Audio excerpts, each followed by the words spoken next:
Hello everyone, I welcome you all on study फंडा platform. तो हर सुबह की तरह मैंने आपको आज सुबह भी टेलीग्राम पे टॉपिक दे दिया था और अब तक आपसे उम्मीद करता हूँ कि आपने उस टॉपिक को लिख लिया होगा, क्योंकि अगर आप नहीं लिख रहे हैं तो इसमें आप अपना ही नुकसान कर रहे हैं और किसी का नुकसान नहीं कर रहे हैं। किसी को अगर यूपीएससी पे शक हो रहा हो आजकल, तो एक बार जाके सिविल सर्विसेज का एक बार प्रीलिम्स का पेपर उठा के देख लो, आपको होश निखारने आ जाएंगे कि भाई यूपीएससी ने अपना लेवल क्या कर रखा है। तो इसी तरह यूपीएससी सीएपीएफ में भी हो सकता है इस साल आपको लेवल ऊपर देखने को मिले। अगर प्री की ट्रेंड पे चला तो इसलिए अपना लेवल अप करिए, पेपर टू को थोड़ा साधिए ताकि पेपर वन अगर बहुत टफ भी आ जाए तो यहाँ लेवलिंग हो जाए।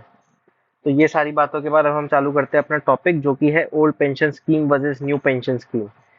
तो अब हम देखते हैं कि भाई इंट्रोडक्शन देखते हैं कि आखिर ये विवाद क्या है। तो न्यू पेंशन स्कीम अगर या नेशनल पेंशन स्कीम आप देखेंगे तो 1 जनवरी 2004 के बाद जितने भी सरकारी मुलाजिम हैं वो सब नेशनल पेंशन स्कीम में आएंगे, ओल्ड पेंशन स्कीम में नहीं आएंगे। ज्यादातर राज्य सरकारों ने तो इसको अडॉप्ट कर लिया था, बट अब कुछ सरकारें सोच रही है कि इसको अब हम रिवर्ट करें, वापस ओल्ड पेंशन स्कीम पे जाए, जिसमें राजस्थान और छत्तीसगढ़ तो कर भी चुके हैं। कुछ स्टेट जैसे कि मध्य प्रदेश, असम और हिमाचल प्रदेश और तेलंगाना में कुछ पॉलिटिकल पार्टीज है जो ओपीएस में वापस जाने के लिए डिमांड कर रही हैं। तो भाई ओपीएस के बेनिफिट्स क्या हैं? सबसे पहले तो जो मार्केट अनसर्टेनिटी है, जो कि एनपीएस के साथ रिलेटेड है, क्योंकि एक फंड मैनेजर होता है जो कि पूरा फंड मैनेज करता है और कई सारे स्टॉक मार्केट्स या मार्केट रिलेटेड एसेट्स में लगाता है। और उनके जैसे जैसे प्राइस बढ़ते हैं या मार्केट लिंक हो जाती है आपकी पेंशन, जैसे कि अगर मार्केट के प्राइस क्रैश कर गए तो आपकी पेंशन भी खतरे में आ सकती है। तो मार्केट अनसर्टेनिटी एनपीएस के साथ जुड़ी हुई है। इसका क्लासिक एग्जांपल है यूनाइटेड स्टेट्स में जब ग्लोबल फाइनेंशियल क्राइसिस आई थी 2008 में। तो वहां के उस सेगमेंट में जितने भी लोग रिटायर कर रहे थे उन सबकी पेंशन खत्म हो गई थी उनके पास। क्यों? क्योंकि मार्केट बुरी तरह से क्रैश कर गया था, उन्होंने अपने सारे फाइनेंशियल एसेट्स बेचने पड़े थे, बिल्कुल मिनिमम प्राइस मतलब 10 रुपए के भाव में। दूसरा, tax benefits. Old pension scheme की जितनी भी इनकम थी वो टैक्सेशन से सब्जेक्टेड नहीं थी, बट न्यू पेंशन स्कीम में 60% कॉर्पस तो टैक्स फ्री है, बट 40% अभी भी टैक्सेबल है। कॉन्ट्रीब्यूशन, ओल्ड पेंशन स्कीम में सरकारी मुलाजिम को कुछ भी देना नहीं पड़ता था, वो 50% जो लास्ट ऑन सैलरी का होता था उसको अपनी पेंशन की तरह विड्रॉ करता था। बट न्यू पेंशन स्कीम में उसको क्या बोलते हैं, 10% से 14% तक अपनी सैलरी का कंट्रीब्यूट करना पड़ता है। इक्वल कंट्रीब्यूशन सरकार देती है। जनरल प्रोविडेंट फंड का एक कॉन्सेप्ट था ओल्ड पेंशन स्कीम में, जिसमें जो गवर्नमेंट एम्प्लॉय था अपनी तरफ से कुछ ना कुछ जीपीएफ में कंट्रीब्यूट करता था और एक सिग्निफिकेंट कॉर्पस मिलता था उसे रिटायरमेंट के टाइम पे। बट अब ये भी सिस्टम खत्म हो गया है। ये सिर्फ ओल्ड पेंशन स्कीम के साथ था। डीएनएस अलाउंस, गवर्नमेंट ने एक बहुत परफेक्टली बैलेंस फाइंड किया था सैलरी और राइजिंग लिविंग कॉस्ट में डीएनएस अलाउंस के थ्रू, क्योंकि डीए हर साल में हर बार 2 बार बढ़ता ही बढ़ता है। और ये जो डीए बढ़ता है तो सैलरी बढ़ती है, सैलरी बढ़ती है तो आपकी पेंशन हाई होती है। ये सिर्फ ओपीएस में सरकारी मुलाजिम को मिल पाता था, but national pension new pension scheme में ये कोई प्रोविजन नहीं है। अच्छा, न्यू पेंशन स्कीम के फायदे क्या क्या हैं? ओल्ड पेंशन स्कीम से हम क्यों न्यू एनपीएस की तरफ गए उसको देखते हैं। सबसे पहला तो economic status of government employ.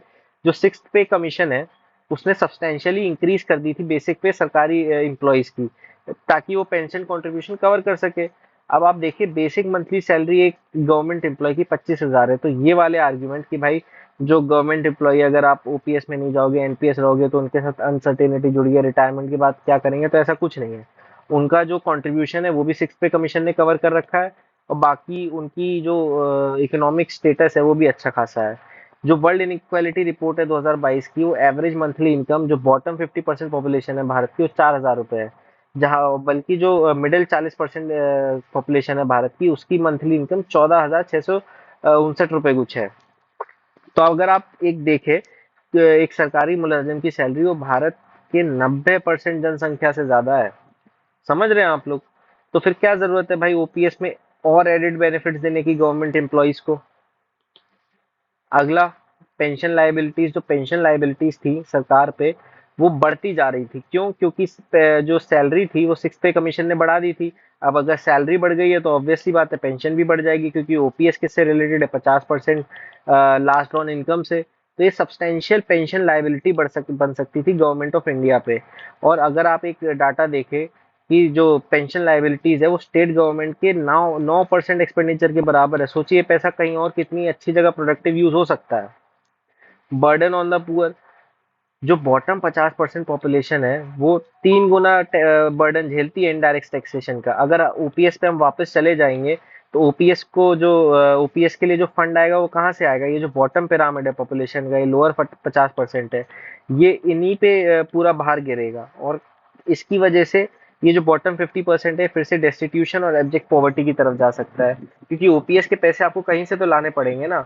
अगर गवर्नमेंट टैक्स बढ़ाती है, इनडायरेक्ट टैक्स बढ़ाती है, तो भाई जो बॉटम 50% है वो 3 गुना झेलेगा। तो ये भाई जागती है ना गरीबों के साथ, प्रॉपर फंड नहीं है। अब देखिए पेंशन लाइबिलिटी अनफंडेड है, कोई मैकेनिज्म नहीं है कि भाई अगर जैसे मान लो आज राजस्थान चला गया ओल्ड पेंशन स्कीम पे, बट ओल्ड पेंशन स्कीम पे वो चला तो गया, लेकिन जो उसकी फ्यूचर लाइबिलिटी बन गई कि इतना पैसा ये जो लोग रिटायर हो रहे होंगे इनको देने होंगे, ये कहाँ से देगा राजस्थान? अभी तो इसके पास नहीं है, भविष्य में कहाँ से देगा? कोई फंड ही नहीं बना है। इसकी वजह से क्या बोला जाता था कि ओपीएस अनस्टेबल है, क्योंकि लाइबिलिटी आपकी बढ़ती चली जा रही है डीएनएस अलाउंस के साथ और लाइफ एक्सपेक्टेंसी रेट्स के साथ, बट कोई फंड आपने डेडिकेट नहीं किया है, बस आप लाइबिलिटी बढ़ा रहे हो अपनी और कुछ नहीं कर रहे हो। आपकी लाइबिलिटी बढ़ जाएगी और आपका कोई डेडिकेटेड फंड नहीं होगा, तो रिटायरमेंट एज के टाइम जब एक अच्छा खासे लोग रिटायर कर रहे होंगे उस टाइम पे, तब आपके ऊपर एक फिजिकल डिजास्टर आ जाएगा और बहुत ही ज्यादा फिजिकल क्या बोलते हैं बर्डन बढ़ जाएगा गवर्नमेंट पे, जिसको पूरा नहीं कर पाएगी अपनी उनका जो कमिटमेंट था उसको पूरा नहीं कर पाएंगे। अब देखिए हमारा एक कंक्लूजन देख लेते हैं। जो न्यू पेंशन स्कीम है वो एक अपॉर्चुनिटी देती है एम्प्लॉय को लो रिस्क के हाई रिस्क के ऑप्शंस में, डिपेंडिंग अपॉन द रिस्क, उनको कितना रिस्क चाहिए रिटर्न में। जो रिटर्न है इन्वेस्टमेंट से डिपेंड करता है कि भाई कितने साल उन्होंने कितने ईयर्स इन्वेस्ट किए हैं अपने क्या बोलते हैं पेंशन स्कीम के लिए। बाकी जो एनपीएस इस वजह से बहुत ही ज़्यादा इफेक्टिव बन चुका है और काफ़ी मतलब एडवांस्ड है, सरकार का भी स्टेट एक्सचेकर भी का भी काफ़ी पैसा बचाता है। तो अगर कोई भी मूव जो कि ओल्ड पेंशन स्कीम से सॉरी जो कि न्यू पेंशन स्कीम से वापस से ओल्ड पेंशन स्कीम जाने को बोल रहा है, वो एक बार फिर से सोचे, एक बार फिर से कंसिडर करे इसका क्या इम्पैक्ट होगा स्टेट एक्सचेकर पे, उसकी फिजिकल लाइबिलिटीज पे, कहीं ये फिजिकल डिजास्टर ना बन जाए, उसी के बाद ये डिसीजन ले। तो ये एक बैलेंस्ड कंक्लूजन था, ना कि ये ना तो ये ओल्ड पेंशन स्कीम की तरफ टिल्टेड था, ये ना कि ये न्यू पेंशन स्कीम की तरफ टिल्टेड था, ये इन दोनों के बीच में था। हाँ मैं ये जरूर कहूंगा थोड़ा सा मैंने एनपीएस को सपोर्ट किया है। क्यों? क्योंकि ये आज की गवर्नमेंट का ट्रेंड है, आज की सरकार यही कह रही है कि हमें एनपीएस पे वापस एनपीएस पे ही रहना है, ओपीएस पे हमें नहीं जाना है। तो आई थिंक आज का टॉपिक आपको समझ में आया होगा। प्लीज़ कमेंट करके बताइए आज का सेशन आपको कैसा लगा, क्या इंप्रूवमेंट्स आप डिमांड करते हैं। बाकी आज के लिए इतना काफ़ी है। I wish you all the best for your future and CAPF AC 2023। I hope you all may succeed.